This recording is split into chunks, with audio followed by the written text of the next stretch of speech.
morning. Hey guys, not glad to see such a big crowd for Bill Clinton. This is larger than a Biden rally I was at recently. So he's still intriguing us enough, I guess. Look, I'm a presidential historian, and we have to do these rankings and polls of presidents with C-SPAN and Brian Lamb, and we go and rank them. And I've kept my eye on Bill Clinton. How is Bill Clinton's two-term presidency going to fare in the big game of American history? How will it look, 40 years from now, 50 years from now, his leadership? My beginning of thinking about Clinton got off to a rocky start because in November 10th and 11th, 2001, I was tasked with being the impresario of a Bill Clinton conference at Hofstra University. Those conferences that school does on Long Island, by nature, is a pat on the back to an ex-president, meaning all of Clinton's people, Paul Begala or James Carville or Madeleine Albright are there, and kids get their autographs, and they're able to frame their presidency. So it's by and large an uplift, the conference. But as we put a call for papers, and I ended up getting some papers that were critical of Clinton over how he handled his legal issues surrounding Monica Lewinsky, impeachment. And the papers came from legal scholars about, debating that, as you could imagine, what should be the punishment, should he have been impeached. And two of the scholars, the lawyers, one from Stanford, one from USC, were hard on Clinton, saying perjury is perjury, etc. So I accepted those papers for a panel, because a panel on impeachment, you got to look at that, right? Everything else was pretty pro-Clinton, a NATO expansion and how well Clinton did. If only Al Gore would have campaigned with Bill Clinton in 2000, he would have been president. It was a love fest for Bill Clinton. Except the president of the school asked me about this panel on impeachment because Bill Clinton, 48 hours before a sold-out auditorium, said he would not show up if those lawyers were at the conference. I was young. It's like, I can't cancel major legal scholars that I booked and said yes to their papers. And the president said, well, will you be the front guy for this? And I said yes. And so I talked to the newspaper on Long Island, Newsday. And I said, look, this is trying to look at the really great things Bill Clinton did. But of course, there's an albatross around the president's neck dealing with impeachment and Lewinsky, and it's going to be there. It's not going away. And we don't want to, I wanted people to know we weren't hiding that we were going to discuss that. He refused to come if that panel wasn't canceled. And it became brinkmanship. And the president of Hofstra is deeply worried because he sold all these tickets, had been promising everybody the president's coming. And at the last minute, I won. He decided, I'm coming, damn it. Even though the panel's there, I just won't be near it when it goes on. And I really felt victorious. And I'll always remember that morning, I'm walking into the building for the Clinton conference, and a ton of people come rushing at me and say, Bill Clinton's here and he wants to see you. And my mind was thinking, oh, good, we're going to bury the hatchet, a little misunderstanding. We've cleared the air. He came, saw me, and put his arm around me and gave me this incredibly strong bear squeeze. And said, I am going to praise you for your organizing this, but I am going to challenge you for treating impeachment seriously. It's like, yipes. Kind of like slipped back, and he did. And after that, I had also, so that put us on a little different, a different wavelength of sorts. Later, a writer, how many of you remember the name Christopher Hitchens? Hitchens, before he died, asked me to write an introduction to his book about Bill Clinton called Nobody Left to Lie to. critical of Bill Clinton.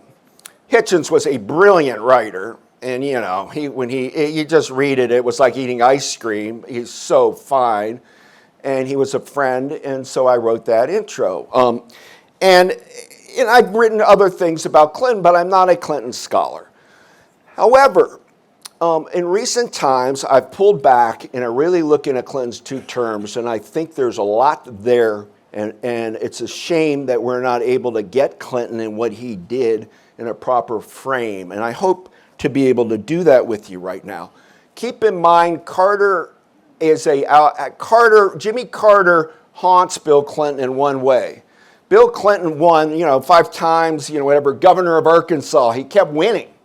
There were two-year terms there, to be fair, but winning as governor of Arkansas. And Jimmy Carter was just a 1-term governor from Georgia. That's it. And their feud, Carter and Clinton, came with when Cubans and Castro had exiled people from jails, prisons, mental institutions, ne'er-do-well people, and had them on a boat lift to America, and Jimmy Carter put them all in Arkansas at Fort Chaffee while Bill Clinton was governor. And Clinton loses because he blames Jimmy Carter forcing this issue upon his state. He lost as being an attorney general, lost as his big loss, and he always blames it on Carter. But Carter haunts him all the way to today because Bill Clinton has wanted to be the greatest ex-president. Jimmy Carter raised that bar.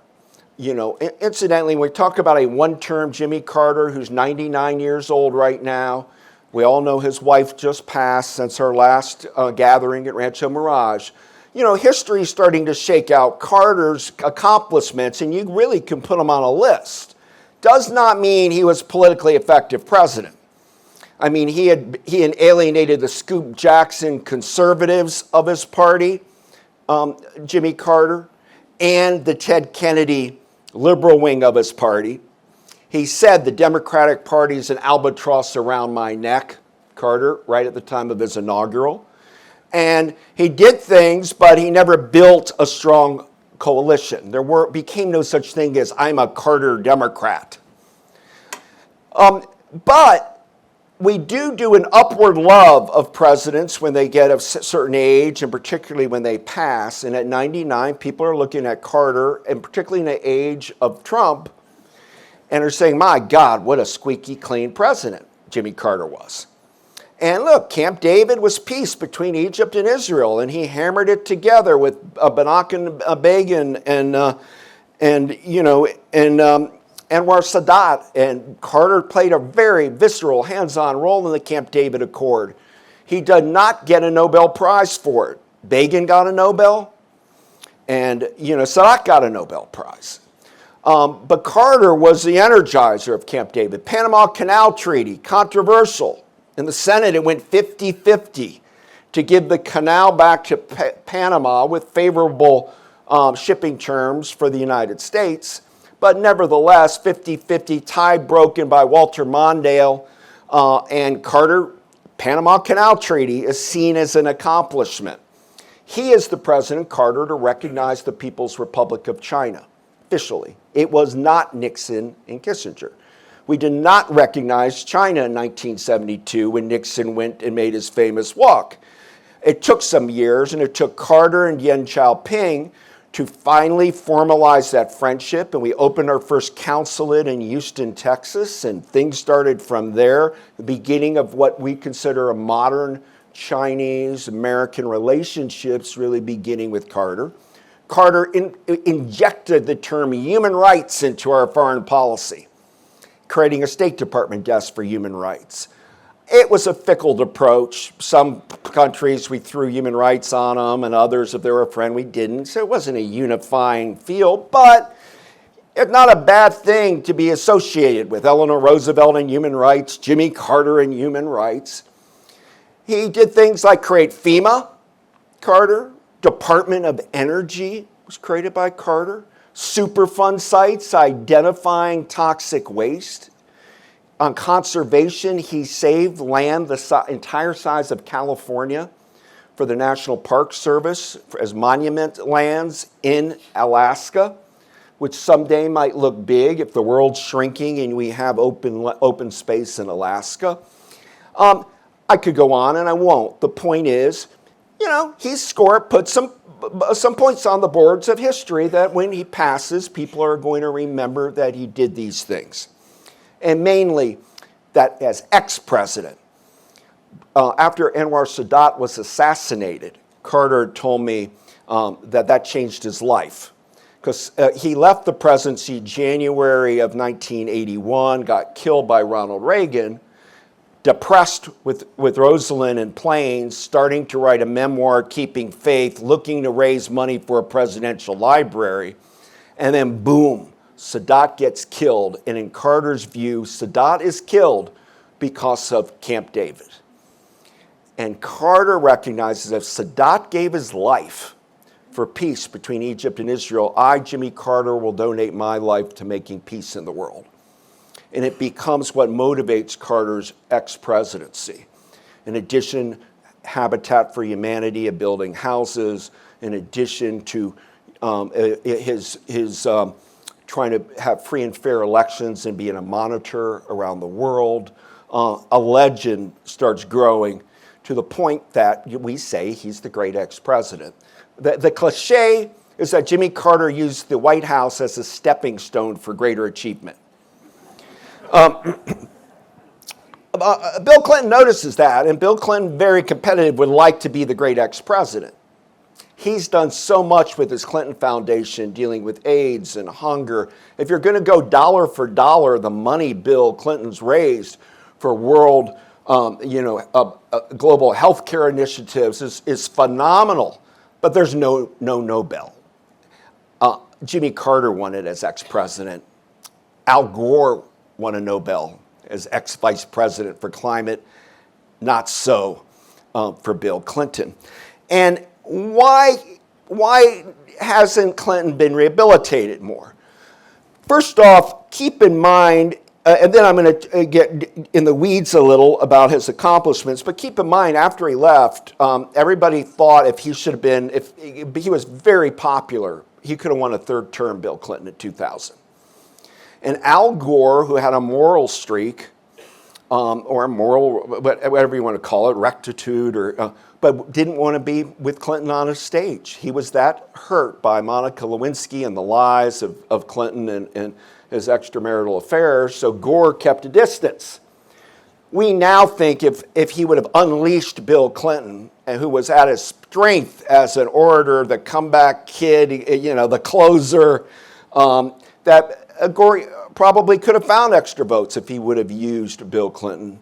But Clinton emerges in the 21st century a giant, Babe Ruth of politics, with Hillary Clinton, his wife, not only a U.S. Senator from 2001 to 2009 from New York, but then becomes, of course, a Secretary of State, but most importantly, runs for president and becomes the Democratic nominee and wins the popular vote by millions, only to lose the Electoral College in 2016 to Donald Trump.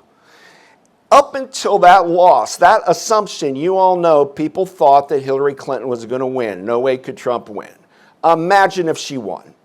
First, I did The Daily Show with Trevor Noah. They flew me into New York on election night. The entire hour skit was about the first woman president, a whole show.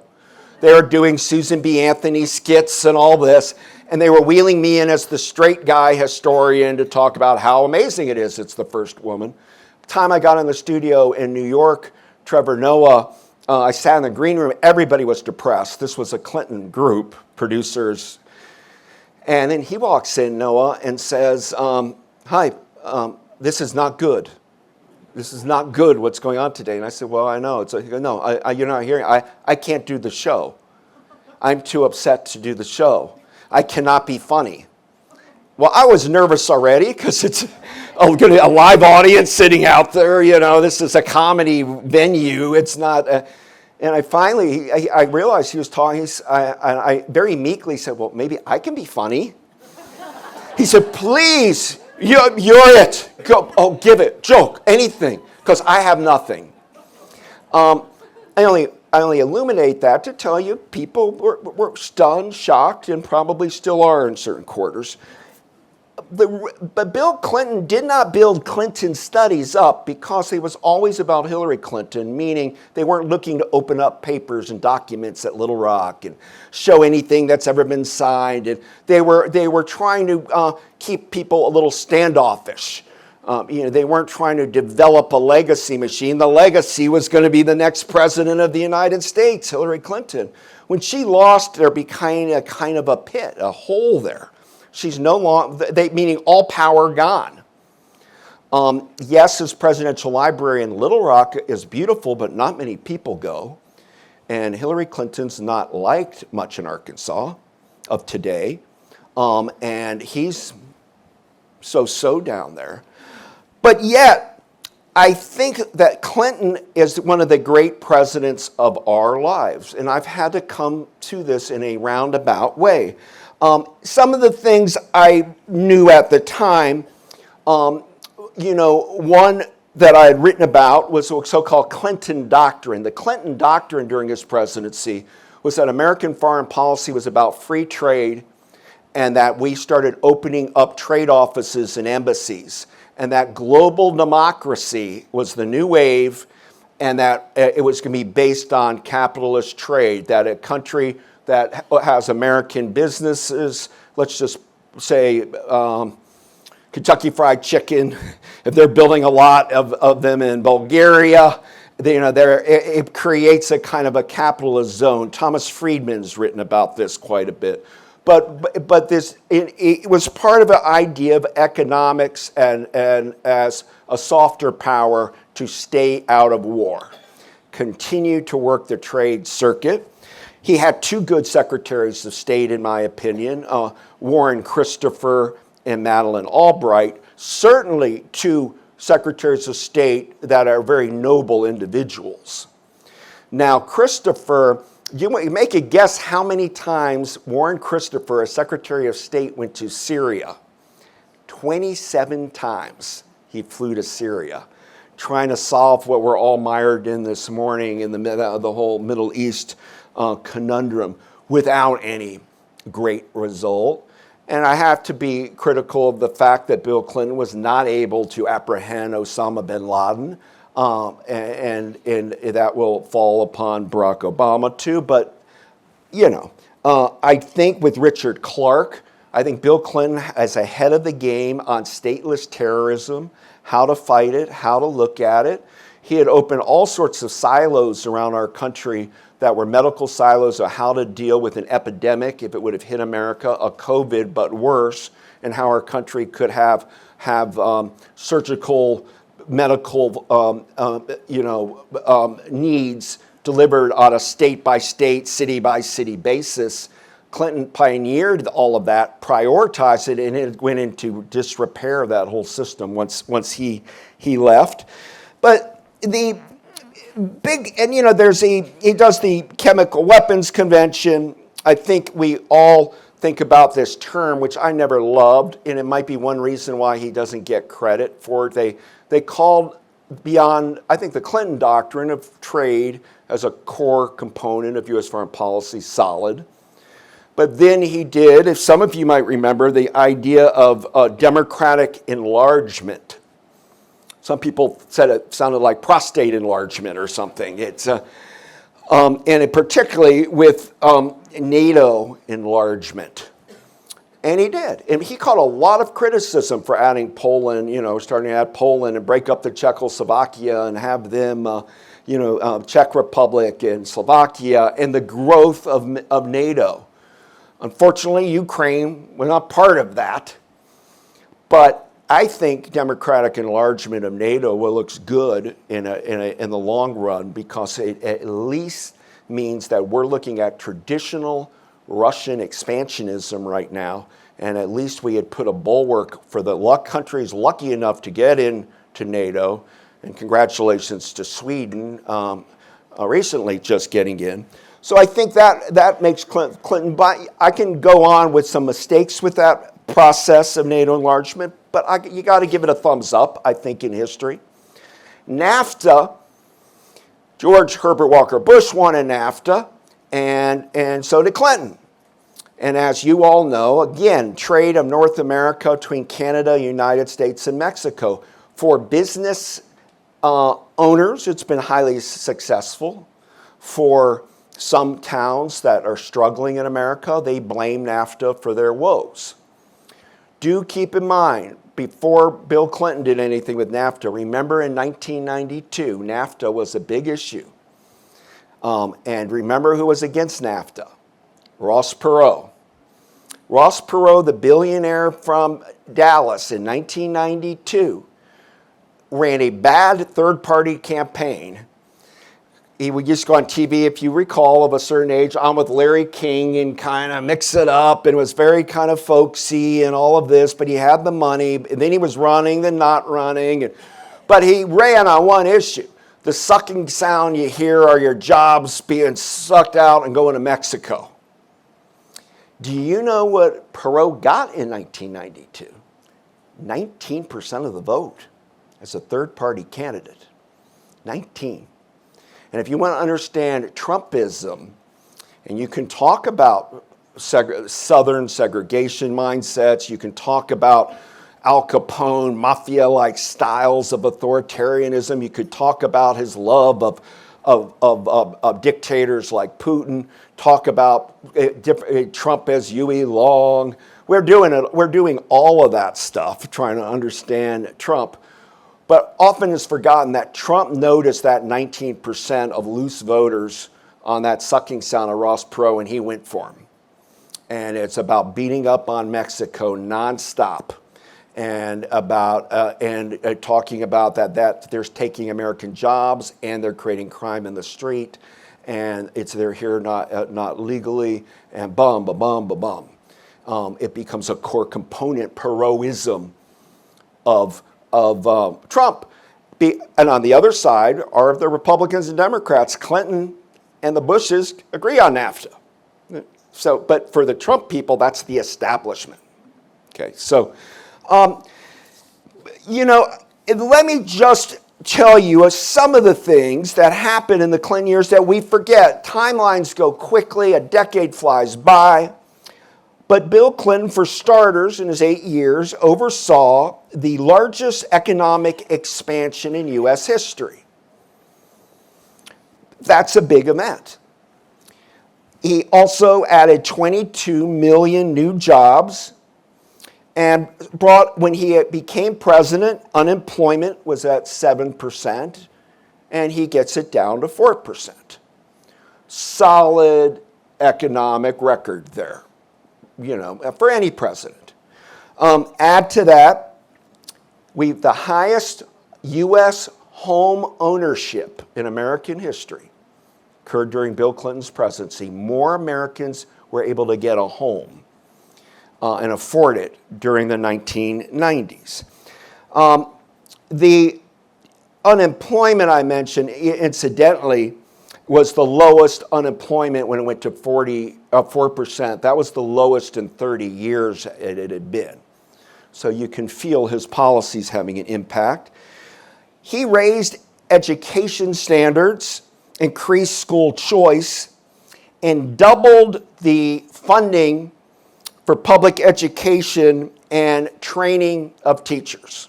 So he was focusing back on that education being a key component for a new America.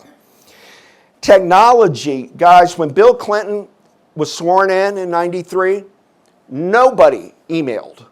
None of you here were sent an email in 1993. By the end of his presidency, there were 1 billion emails going around the world, every hour, just boom, boom, everywhere. That's a tech revolution we haven't caught up with. I haven't read the good history of email book yet. But that's a big sea change in the way business and communication is occurring. And he also had the largest expansion of college opportunities for people since the GI Bill, meaning getting more people into community colleges and colleges than any moment since the GI Bill during his presidency. He had the all-time best records for unemployment for African Americans or Black Americans, and Hispanics fell to their lowest rates ever, meaning we're running an economy with jobs.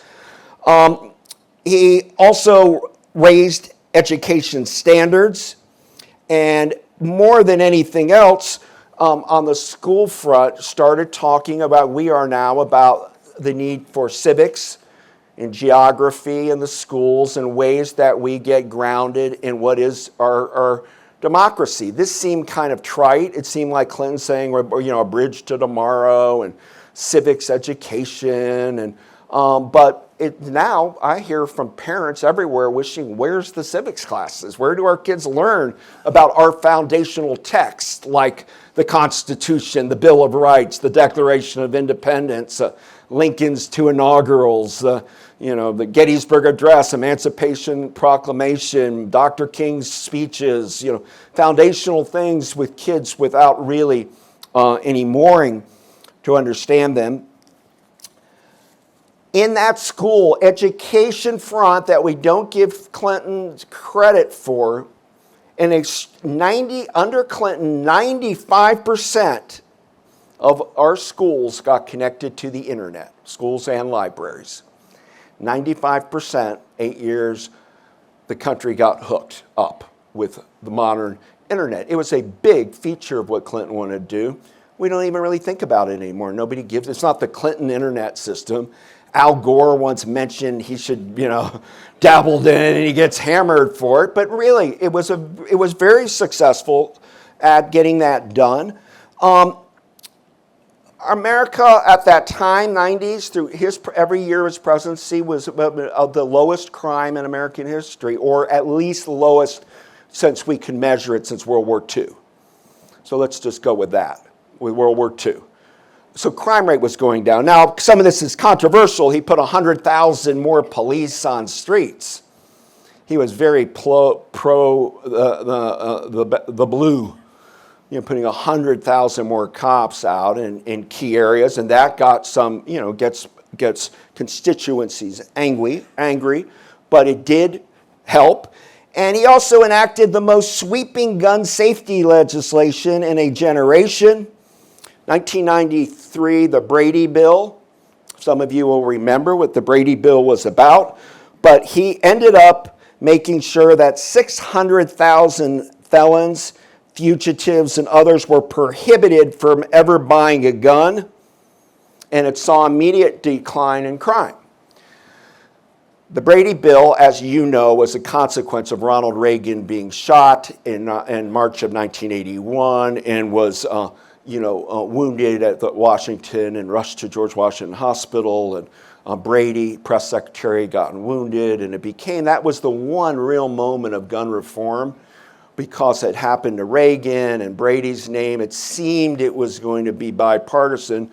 Clinton got it about as far as you can go, and everything since then, we just haven't been able to attack it in a systematic way.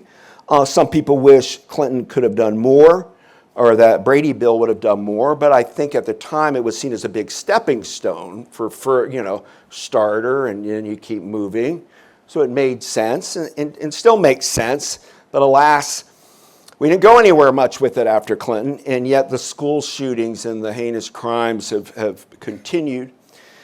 Clinton pushed for Family and Medical Leave Act, and it affected 20 million Americans, and it helped them to go home if you were sick, or if you were a father and you wanted to be there for your child's birth, paternity leave.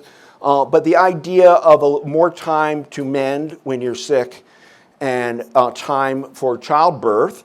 And I think that's just, we're living with that today. That's kind of companies have grandfathered that in. Most have grandfathered that in. He shrunk our welfare rolls. welfare, as we know, was a big deal of the Great Society era with, food stamps. I mean, nobody touches Medicaid and Medicare, but there was this feeling that there was too much welfare going on, and Clinton triangulates. He takes a conservative issue and pushes it as his own, but he's able to get reforms that seem to have held up to today. He has appointed more African Americans, Black Americans, to the U.S. government than anybody else by such a long shot it's uncomparable. When you want to see diversity of men and women in government, look to Bill Clinton. And it's not just his selection of Ruth Bader Ginsburg to the Supreme Court, which was big, but just across the board. You look at it, and he got some of the early ones got knocked off. They didn't make vetting, but he was making a really deeply conscious attempt to show diversity in government. One that people really don't think about with him is that 1,700 nuclear warheads got deactivated by the Clinton administration. 1,700 nuclear weapons deactivated. What happened? As you know, the Soviet Union broke up in 1991. 92 was our election year. Clinton's in 93, and quite sensibly, his national security team, CIA team, defense, said, let's identify all of the nuclear weapons in the former Soviet territories and let's deactivate them, destroy them before they hit a black market. And they went in and were able to take out 1,700 without an incident, without war, but something that incredibly helps global security. And that loose nuke problem always concerns Bill Clinton.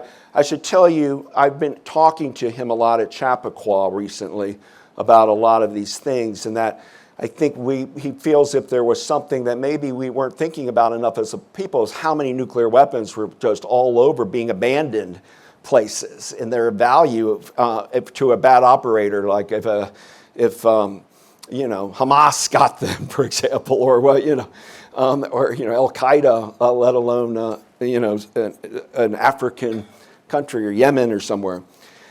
I write on the parks a lot, and I always put Theodore Roosevelt did the most, saved 234 million acres of wild America, national parks, TR, FDR did a lot. I don't think Clinton gets the credit for his environmental record in these regards. He created 5 new national parks through Congress. On executive orders, he did 11 national monuments, and he put aside 60 million acres of roadless national forest. As national forests are for mixed use. But Clinton went in and said, due to a spotted owl or endangered species, here this big forest, no roads are going to be allowed to be built into it. No roads, you can't build or extract anything. So he was taking national forest lands and putting it basically as preserves, paid a very high cost for that, as he did with the Grand Escalante National Monument in Grand Canyon in Utah. This is because he had an activist Interior Secretary, Bruce Babbitt, former governor of Arizona. And I don't know if you know, but Theodore Roosevelt would use executive orders. I want to keep my time good in a moment because I do want questions, but briefly, executive orders, guys, for presidents is not in our Constitution. George Washington had one executive order. He had a neutrality, that we were going to stay out of civil wars. Some people call Lincoln's Emancipation Proclamation Executive Order number 1. But since Lincoln, but particularly since Theodore Roosevelt, and then really since FDR did like 3,800 executive orders. Now presidents, they get flummoxed by Congress, they're doing an executive in an executive order, and nobody's quite sure the constitutionality of all this. It's a field unto itself. But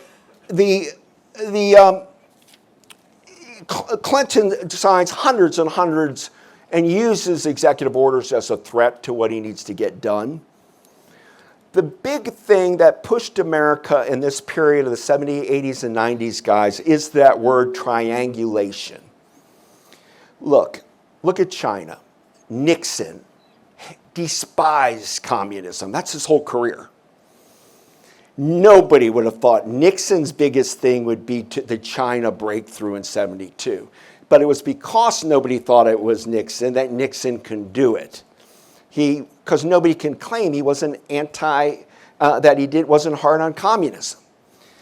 Clinton, after his problems with Lewinsky and after 1994 Newt Gingrich contract of America, he shifted and started operating center-right, meaning he got things done by abandoning Great Society liberalism or FDRism, and instead started doing more police on the streets. Republicans liked that. Welfare reform, Republicans liked that.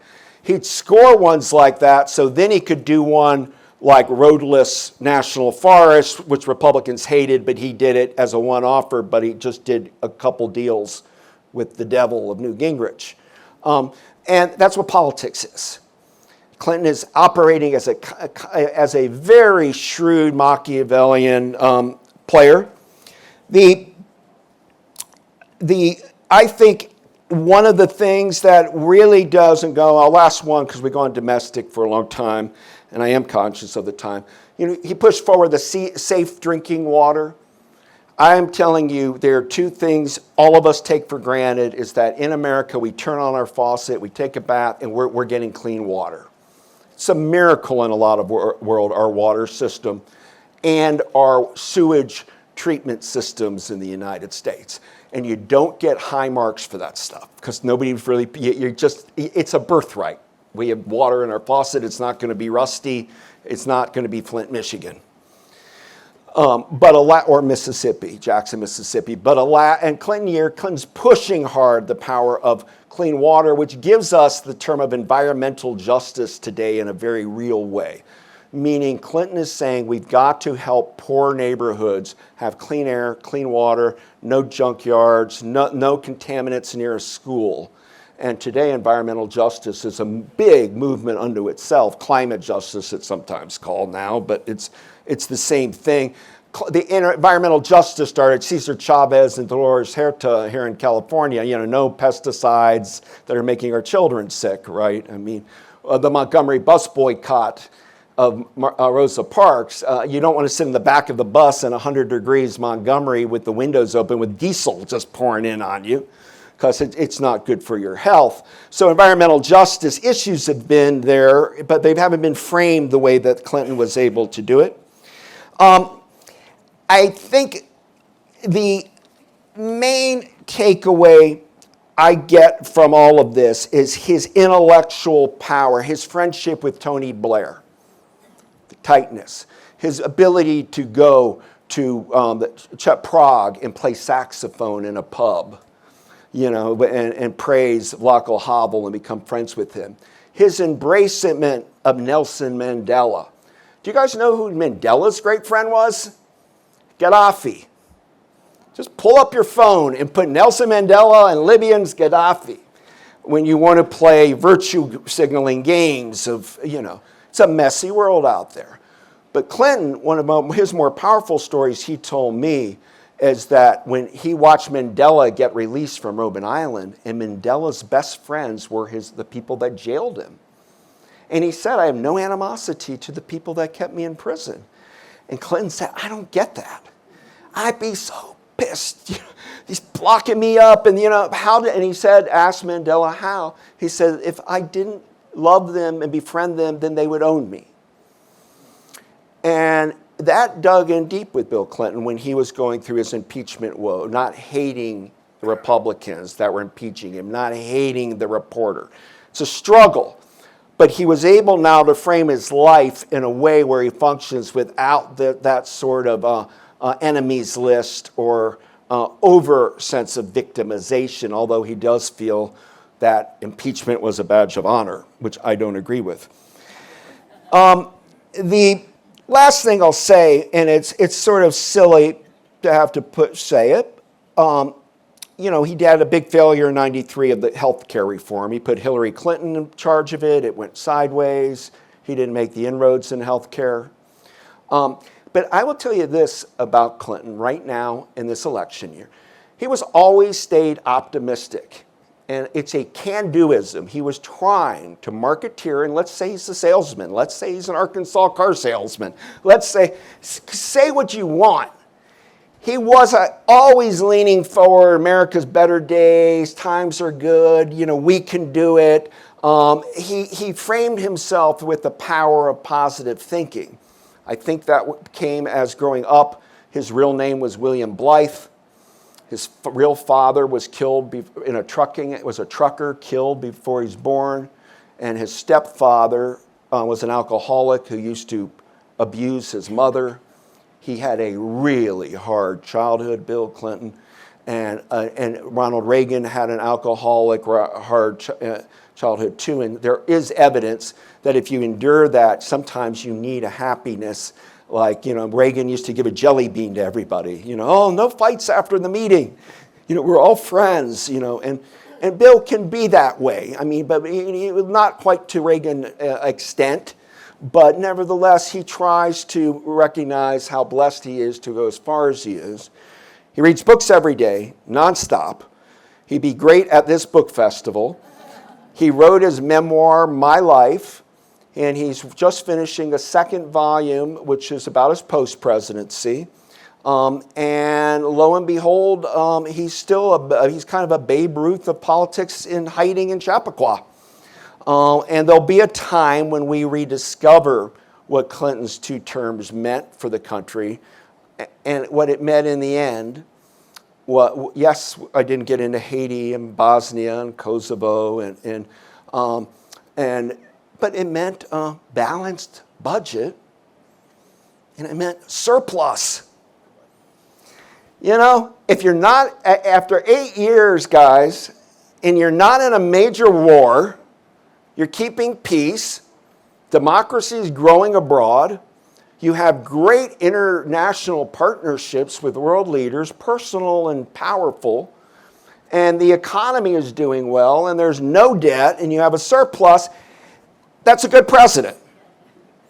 Does that mean you want your kid to grow up like him? I didn't say that. Maybe, maybe not, because he does have issues that he's had to deal with. And as you know, you don't have to belabor that. You get it. But the net worth of him, I think he did well. I think we had a good 2-term president, Bill Clinton, and I hope someday Americans at large will allow him at least to be congratulated for doing good governance and civic engagement and can-do Americanism and pro-democracy around the world in a very smart and effective way. Thank you.